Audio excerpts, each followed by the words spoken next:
Las preguntas que querrías hacer, las respuestas que necesitas escuchar. Ahora llega la entrevista en el Círculo Rojo por Fernando Rosso. Si nosotros decimos que vamos a hablar de las deudas o de la deuda de los argentinos, lo primero que viene a la cabeza es, bueno, la deuda externa, la del Fondo Monetario, la que se agravó con la dictadura, la que continuó durante todos estos años, la que trajo Macri de nuevo, la deuda, ¿no? Sin embargo, hay otra dimensión que tiene que ver con la deuda o las deudas, que son las deudas cotidianas, las que tenemos todos, con las que sobrevivimos, con las que sobreviven gran parte de los sectores populares y toda la sociedad, la deuda o las deudas que circulan por abajo. Justamente sobre ese tema escribió Ariel Wilkis una historia de cómo nos endeudamos, créditos, cuotas, intereses y otros fantasmas de la experiencia argentina. Acaba de salir por Siglo XXI. Ariel es doctor en sociología, investigador del CONICET. También es decano de la Escuela IDAES, Escuela Interdisciplinaria de Altos Estudios de la UNSAM. Escribió entre libros y artículos el libro Las sospechas del dinero en 2013 y en coautoría con Mariana Lucy escribió Dólar, historia de una moneda argentina. Los que son fieles, 1930-2019, los que son fieles oyentes del Círculo Rojo recordarán que alguna vez hablamos por teléfono con ella. No sé si estábamos pandemia o vos pandemia, entonces hablamos por teléfono, me parece. Bueno, y hoy queremos hablar de este libro con Ariel, que vino y tuvo la gentileza de visitarnos. Ariel, ¿cómo estás? Hola, gracias por la invitación. No, por favor. ¿Sabes qué me gustó el punto de vista? Hay un amigo mío que dice que yo tengo lecturas enamoradizas, que leo y me convencen los libros inmediatamente. Esto, como diría Emilio Dípola, esto tendría que checarlo, pero yo lo creo inmediatamente. Y poner el ojo en las deudas, y en la deuda desde el punto de vista que vos lo hacés, es muy interesante para pensar un conjunto de relaciones sociales y de cómo nos relacionamos hoy en día y desde hace mucho tiempo, ¿no? Ahora, yo, si tuviese que pensar, pensaría como mucho el sentido común que vos ponés ahí en el libro, que es el problema de las deudas en la Argentina, de las familias y de los particulares, no es un problema tan importante como, por ejemplo, lo es en otros países, Chile, Brasil. ¿Por qué sí lo es? Bueno, perfecto. Primero, me encanta que te hayas enamorado de la lectura del libro y segundo, que hayas empezado preguntando precisamente por la pregunta más difícil. Y por eso en la introducción digo, cada vez que contaba, sobre todo con economistas, les contaba lo que hacía, pero eso no, en la Argentina las deudas no es un problema. Exacto. Si nosotros vemos la relación de crédito versus PBI en la Argentina, no hay crédito. Y como no hay crédito en la Argentina, crédito formal estamos hablando, crédito bancario, entonces no hay deudas. No hace falta compararlo, como hiciste vos, con Estados Unidos, con Inglaterra, con Europa. Es Brasil y Chile, donde la relación crédito-PBI es 10 veces mayor que la Argentina, 11 veces mayor que la Argentina. Y ese era mi punto de partida, diciendo, bueno, la provocación mía es tratar de mostrar que hay una historia no narrada, no contada, en el cual tratamos de mostrar que las deudas, y abriendo el sentido, por eso en plural, no solo las bancarias, sino también las no bancarias, las deudas informales, las deudas con los servicios, todo el conjunto de deudas plurales que están por fuera del radar de la estadística pública y que los economistas no ven y que dicen no es un problema. Hoy los economistas van a decir, no, las deudas no son un problema en esta Argentina de Milei. Vamos a ver la estadística del Banco Central, no es un problema. Incluso es menos problema que en el pasado, si vemos esas estadísticas, porque la gente está retirando menos plata del sistema bancario formal. Entonces no es un problema. Ahora, claro, cada uno piense de su situación hoy en día, lo que dejaron de pagar, lo que están pidiendo prestado, todas esas deudas que están por fuera del radar han sido negadas, han estado ausentes en las estadísticas y en nuestra conversación pública y política, que es mi punto central de mi libro. ¿Te convencí? Sí, no, ¿y por qué? ¿Te enamoraste también de lo que digo? No, ahora no. No, ¿por qué tomarla como una cuestión social, que decís, como una nueva cuestión social, ¿no? Que es toda una definición. Es toda una definición y precisamente porque es llamar la atención que mirando las deudas miramos muchas cosas al mismo tiempo que tienen que ver con la explotación, con la dominación, con la violencia de diferentes tipos, que es la definición de la cuestión social, ¿no? La definición de la cuestión social que no pasa necesariamente por el mercado de trabajo, y ahí también es otra polémica, sino por otro tipo de esferas sociales donde se ponen en juego las deudas, y que en esas esferas donde se ponen en juego las deudas se ponen en juego relaciones de dominación, relaciones de explotación, relaciones de violencia y que tenemos que prestar atención a esas esferas como cuestión social para convertirla como cuestión política. Y ¿cómo fue recabar la información para vos para llegar a plantear, mira, es un tema de magnitud, digamos, ¿no? ¿Qué combinación de técnicas, digamos, y vos exploraste y dijiste, bueno, esto a partir de todo este material que yo tengo, que según contaste en el libro, empezaste en el 2010 a hacer la investigación, después escribiste otros libros, se suspendió por esto o por lo otro, pero ya es bastante tiempo, para decir, bueno, mira, midiendo esto y esto, llegué a que es un problema de magnitud que hay que tener en cuenta. Bueno, el libro recoge muchas investigaciones hechas en diferentes momentos y particulares, investigaciones durante la pandemia, investigaciones previas a la pandemia. Yo recupero argumentos de los dos libros que mencionaste, tanto el primer libro, que es La sospecha del dinero, que es una etnografía del dinero en el mundo popular durante el kirchnerismo. O sea, ese libro narra lo que pasaba cuando mucha plata llegaba a los barrios populares y dentro, digamos, de las dinámicas monetarias que aparecían cuando llegaba mucha plata en los sectores populares durante el kirchnerismo, estaban las deudas y estaba la posibilidad de acceder al consumo endeudándose. Es una parte de la historia que narra el libro. Y el otro libro, el libro de la historia del dólar, también recupero bastante porque de alguna manera esta historia, la historia de las deudas, es una historia en espejo de la historia del dólar. Entonces, conjunto de investigaciones que luego, al momento de escribir el libro, que era un libro, en principio, un libro mucho más sociológico, pero la primera versión era tan sociológico que seguramente no te hubiera enamorado al leerlo, porque iba a ser aburrido, se convirtió en la historia. Y al momento de completarse esa historia, tenía un gran hueco que era la década del 80, porque mi punto era, quería narrar una historia de la democracia. Era decir, para entender parte de... Bueno, el libro empieza para entrar por algún lado, ¿no? Empezás hablando de la película 1985, Argentina 1985, y en paralelo a lo que se discutía en ese momento de la herencia de deuda de la dictadura, ¿no? Exactamente. Y la idea es una historia de la democracia, de sus promesas y sus fracasos, leídas a partir de las dinámicas de endeudamiento significativos durante 40 años. El primer capítulo, que son los 80, no tiene nada, ahí se da un archivo. Y para mí fue un gran, digamos, descubrimiento el discurso de Alfonsín, el cierre de campaña del 83. Obviamente, como todos sabemos, habla de la reparación sobre el terrorismo de Estado, de lo que iba a ser su gobierno, pero al mismo tiempo le habla a ese sector de la clase media súper endeudada por la circular 1050, que es la circular del Banco Central de fines de la dictadura, que libera las tasas de interés y deja un tendal de endeudados y de gente que remata. Se arman asociaciones, revistas de gente reclamando, Hay, ¿no? una hipermovilización política.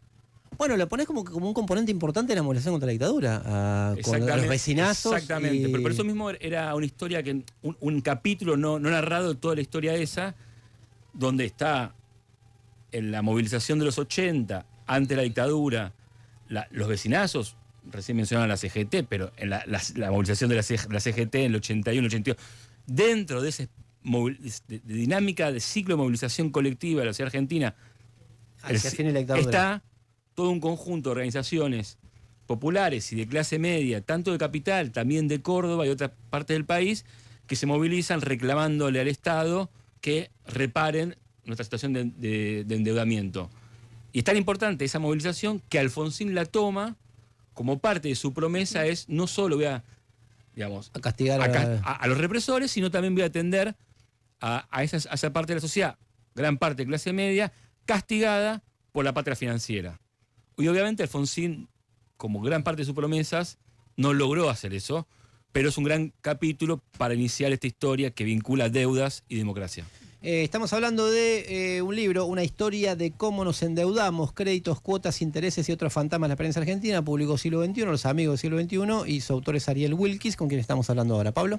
Sí, después está interesante volver a la trama histórica, pero tomando un poco, volviendo a lo conceptual del principio, vos planteás como que las deudas operan como fuentes de conexión, como en el entramado social. Incluso, no sé, la lectura como rápida que hice, en un nivel superior se quiere que lo que fueron las relaciones laborales en el estado de bienestar.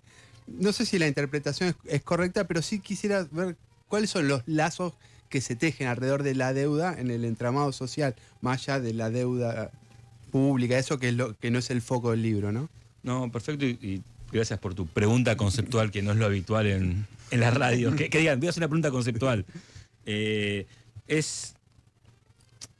algo fascinante al momento de escribir y narrar las deudas, porque son fascinantes. Porque hay conflictos, interpersonales, hay deseos, hay memoria, o sea, a cualquiera que le guste leer y escribir, escriba algo sobre las deudas, porque hay de todo.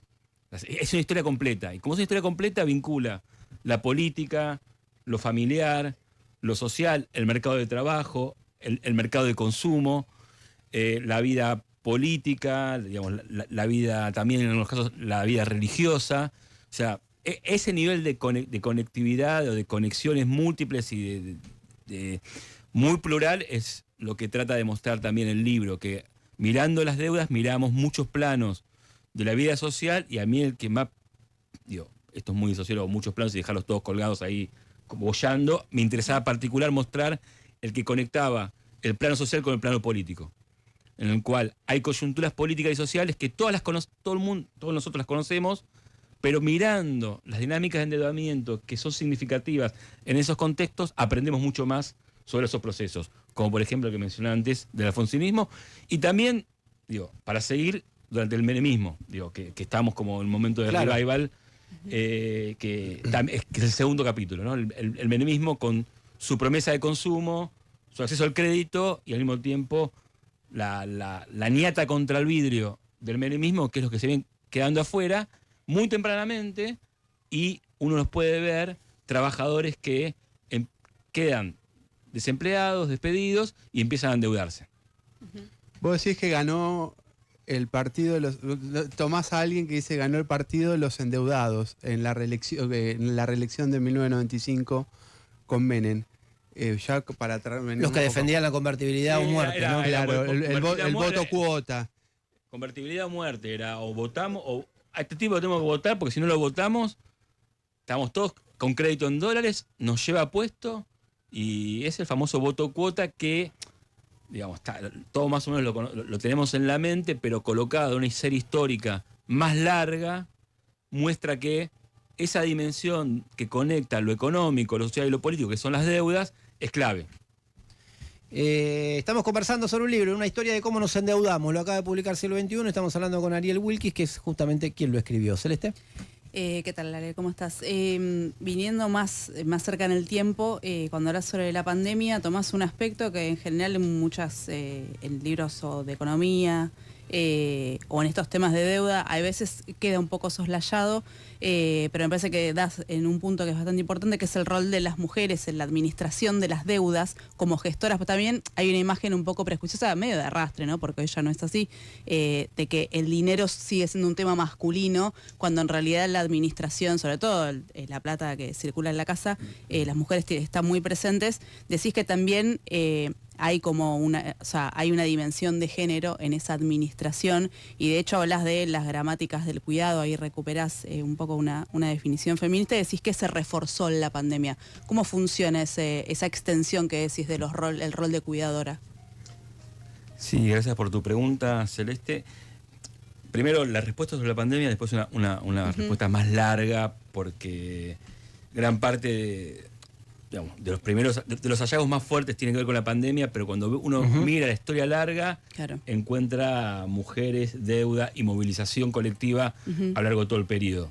Las mujeres, el movimiento de mujeres, se me sale el nombre específico, que tenían sus campos hipotecados a mediados de los 90, hay una relación entre mujeres, deudas y movilización colectiva. Pero durante la pandemia, ahí específicamente lo que aparece claro es, primero, una sobrecarga de las tareas de cuidado, claro, y lo que nosotros trabajamos en ese momento era mostrar cómo parte de la sobrecarga de las tareas de cuidado había una dimensión que no está soslayada, que es la gestión monetaria de los cuidados. Como parte de esa sobrecarga está la gestión monetaria de los cuidados, como parte, y que están desigualmente distribuidos. son las mujeres que más cuidan, son las mujeres las que más tienen que conseguir dinero para sostener esos cuidados. Y como parte de ese dinero que tienen que conseguir y administrar están las deudas. Entonces, como hay una distribución desigual del cuidado, también una distribución desigual de las deudas que están, de alguna manera, esa relación entre deuda y cuidado, de hecho, las llamamos deudas del cuidado, están naturalizadas. Están, digamos, así como están naturalizadas las obligaciones del cuidado, también están naturalizadas las obligaciones que hacen que las mujeres tengan que estar necesariamente preocupadas por conseguir la plata para pagar el colegio, pagar el remis para llevar al nene que tiene un problema de salud, etcétera, etcétera. Eso es lo que la pandemia puso primero sobre la mesa y lo tensionó mucho. Pero esa relación entre deuda y cuidado no es fruto de la pandemia, sino parte de una relación mucho más extensa y larga. Claro. Y lo de la pandemia obviamente es muy importante, ¿no? Porque entiendo como que hay ahí un salto, ¿no? Pero tengo varias preguntas sobre eso. Uno es, ¿cuál es la relación ahora, o por lo menos mi experiencia, así como vos observás de gente que conozco y todo lo demás, que hay como una facilitación de la digitalización y la deuda, y endeudarse, ¿no? ¿Cuál es esa? Si eso aceleró esta cuestión, esto que vos venías estudiando. Por otro lado, el sujeto emprendedor y el sujeto endeudado, ¿no? Que es un poco a lo que de lo que venimos hablando desde fin del año pasado, y cómo, si hubo alguna interpelación. Semandixi, digámoslo. Exactamente. Si alguno está escuchando y mandarle un saludo. Sí. Lo estuve escuchando varios, pero tengo que tener una conversación con él, lo estuve escuchando por un montón de lugares. Anduvo por un montón de lugares, o sea, como que. Yo le digo, pensé que eras un holograma, no sabía que eras real. En todos lados, exactamente. Sujeto emprendedor y sujeto endeudado, y que si hubo algo decís en el libro, que el Milei interpeló de todo eso, ¿no? Con respecto al primer punto, claramente, hay una revolución de los medios de pago que nosotros estamos muy enfrascados, Milei, esto y esto, pero eso es una revolución, digamos, no te diría civilizatoria porque sería demasiado, pero sí que llama la atención que dejemos de mirar demasiado la coyuntura y es una gran transformación. Una gran transformación de los medios de pago. Toda transformación de los medios de pago son revoluciones sociales, políticas, y las que estamos transitando van en ese lado. Y la generalización de los medios de pago digitales, y con ello todo lo que tiene que ver con las dinámicas de crédito y deuda, es algo, digamos, que nos va a trascender mucho más del ciclo político que se llama Milei, y después va a venir un gobierno de signo contrario, y esto va a estar profundizado. Digo, tengámoslo en cuenta porque estamos manejando diferentes ciclos.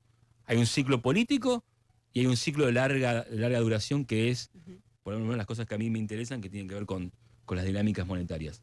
Y es claramente facilitado, y claramente en el caso argentino, pandemia e inflación. La inflación también se ha vuelto muy favorable a la extensión de los medios de pago. Digo medios de pago porque, digamos, el primero te lo regalo, el segundo te lo vendo, el primero te doy el mercado pago y después te doy el crédito. O sea, entra por el medio de pago para después desplegar opciones como, por ejemplo, crédito de endeudamiento. Pandemia favorece muchísimo eso, e inflación también.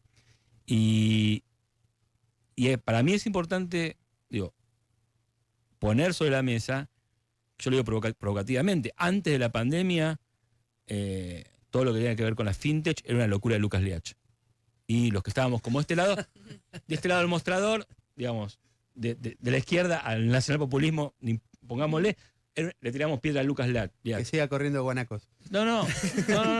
Pero en la pandemia, digamos, celebramos la política masiva de desarrollo de billeteras virtuales como fue la cuenta DNI. Y eso, digamos, cambió las ecuaciones políticas e ideológicas que nos movíamos. Y ahí, digamos, tiro la pelota para nuestro lado, que ahí sí no la vimos. Y a mí me preocupa más. Esa no la vimos, no, que Milei, porque eso va a quedar de mucho más largo plazo, ese proceso, digamos. Y con respecto a lo otro, hay una relación entre emprendedurismo, mejorismo, vamos a citarlo a Semán por si está escuchando y después nos reta, Y endeudados. Y endeudados. Porque, sobre todo a través de medios de pago digitales y a través de todo el crecimiento que hubo en torno a inversiones. Te diría más que en deuda, diría inversiones. Aprendizaje a invertir. Que lo puso ahí, digamos, lo popularizó, digamos, los medios de pago y las plataformas de digitalización financiera lo pusieron en nuestro bolsillo.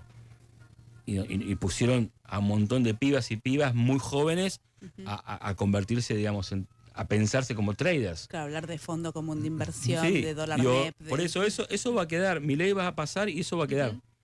¿Se entiende?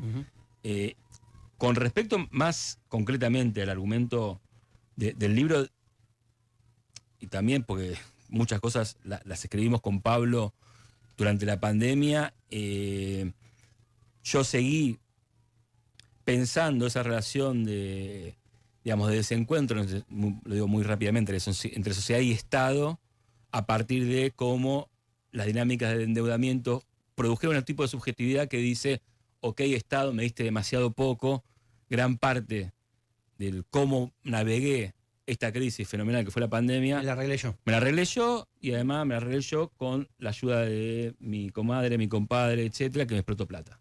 Entonces no vengas a decirme que me ayudaste, porque lo que me ayudaste fue muy poco, y además cuando vos me decís que me ayudaste, la plata que llegó a mi bolsillo se evaporó muy rápido, pues la tuve que dar al tipo del fiado de la esquina. Entonces, para mí ahí el endeudamiento es una matriz para pensar esa relación que, digamos, como lo planteo en el libro, termina generando una especie de superioridad moral, porque, digamos, hay una idea de sacrificio ahí en la manera de endeudarse y de resolver esas deudas, de superioridad moral de parte de la sociedad con respecto al Estado. Y ese desencuentro, de alguna manera, generó condiciones favorables para un tipo de proceso político como el de Milei representa. Estamos hablando de una historia de cómo nos endeudamos, el libro de Ariel Wilkis, que acaba de publicar Siglo XXI. ¿Pablo? Sí, bueno, como economista me interesó ir a este plano de las deudas, pero para reconstituir, igual vos mismo lo planteás en el libro, le das un lugar, bueno, la inflación, hay un contexto macroeconómico donde opera el endeudamiento, pero mencionás el tema de la restricción externa, la relación cambiaria. ¿Cómo, sintéticamente, porque es un tema gigante, cómo opera, dónde están los vínculos más visibles entre lo que vos decís, las bajas finanzas y las altas finanzas? Claro, a mí tenía la misma pregunta. Muy buena pregunta. Claramente, digamos, el libro trabaja sobre las bajas finanzas, pero tratando de mostrar cómo esos ciclos propios de las bajas finanzas está vinculado a las altas finanzas. Por un lado, con las propias dinámicas de endeudamiento del Estado Nacional, la deuda pública, donde ahí hay momentos donde el Estado argentino toma crédito, pero ahí, digamos, ahora que vos decís que sos economista, mi punto siempre con los economistas es deuda y crédito son cosas diferentes en términos sociológicos. O sea, para mí endeudamiento no solamente financiarse, sino hay un problema ahí. Es cuando aparece un problema público a nivel nacional, o cuando aparece un problema a nivel, digamos, de las familias. Hay algo que no podemos resolver. Entonces, hay dinámicas de toma de crédito del Estado Nacional que permite, por ejemplo, dinamizar, digamos, sí, la expansión del crédito, digamos, el menemismo de la primera etapa. Momento en el cual ese ciclo se rompe, digamos, esos créditos que se tomaron tienen que ser afrontados por el Estado Nacional, empieza la negociación, cae el Fondo Monetario, y a nivel de abajo, las familias empiezan, digamos, porque empieza toda una lógica de recortes, digamos, de asfixias financieras, a tener que endeudarse, ya sea porque salen del mercado laboral, ya sea porque se le caen los ingresos, etcétera. Esa relación se mueve, digamos, el libro la trabaja, y también trabaja, digo, por eso yo antes decía, también son las promesas y los fracasos, porque vuelvo a esos 2-3 años del menemismo que son para mí... Las deudas de la democracia. No, eso por suerte, ese es el gran tema. Era evitar ese lugar común, como tipo... Era evitar porque era como muy básico. Pero bueno, lo tratamos de evitar diciendo el libro es sobre las deudas en democracia, para entender la democracia, no las deudas de la democracia. Después realmente había una expectativa que esa agenda iba a ser muy importante, pero Milei, digamos, voló la celebración de los 40 años de la democracia, Alfonsín, es verdad. la mar en coche, digamos. Es verdad. De vuelta, vino Semán, digo, vino Semán. Sí. Pero, digamos, el libro mueve, digamos, en espejo las dinámicas, digamos, de la deuda pública con las deudas de abajo, pero haciendo foco en las deudas de abajo. Gracias. ¿Quieren saber más? Bueno, vayan a buscar el libro, muchachos, porque hay de todo, de las distintas etapas, los distintos gobiernos, las distintas décadas, los distintos momentos económicos de la Argentina, desde el fin de la dictadura hasta nuestros días prácticamente, en el libro que se titula Una historia de cómo nos endeudamos, créditos, cuotas, intereses y otros fantasmas de la experiencia argentina. Lo acaba de publicar, salió ahora, siglo XXI. Ariel Wilkis es su autor y estuvo conversando un poquito, algunas cosas de lo que tiene este libro. Ariel, gracias. Muchas gracias por la invitación. Seguimos a las 12.